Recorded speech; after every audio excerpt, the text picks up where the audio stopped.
জাহান্নামের আগুনগুলো শিকল দ্বারা বেঁধে রাখলাম, কিন্তু শিকলগুলো ছিঁড়ে লাফায় লাফায় জাহান্নামের আগুনগুলো চলে আসতে লাগলো।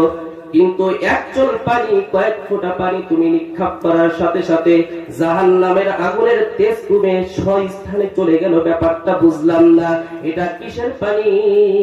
এটা কি দুনিয়ার কোন সাধারণ পানি, নাকি এটা জমজমের পানি, নাকি এটা আবে হায়াতের পানি, নাকি এটা হাউজে কাউসারের পানি?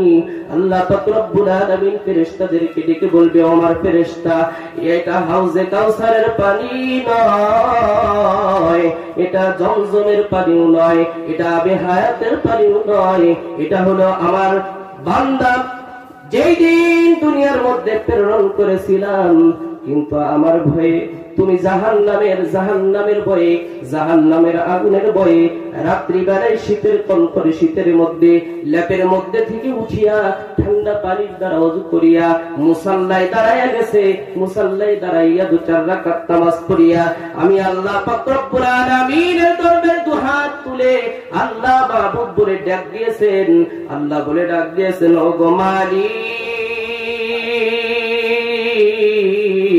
জীবনে যত গুনাহ করেছি সব গুনাহগুলো মাফ করে দাও, জীবনে যত গুনাহ করেছি সব গুনাহগুলো মাফ করে দাও, জীবনে অশ্লীল কাজ যত করেছি সব গুনাহগুলো মাফ করে দাও।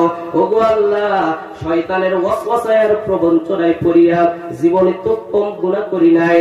মাবুদ গো, গুনাহের দিকে না তাকাইয়া তোমার রহমতের দিকে দৃষ্টিগোচর করিয়া আমাকে মাফ করিয়া দাও।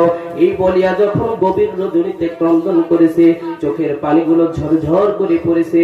ও ফেরেশতা, জানো, ওই যে আমার বান্দার চোখের পানিগুলো আমি আল্লাহ মুছে যাইতে দেই নাই, শেষ হয়ে যাইতে দেই নাই। ওই পানিগুলো আমি আল্লাহ আমার কুদরতি হাতে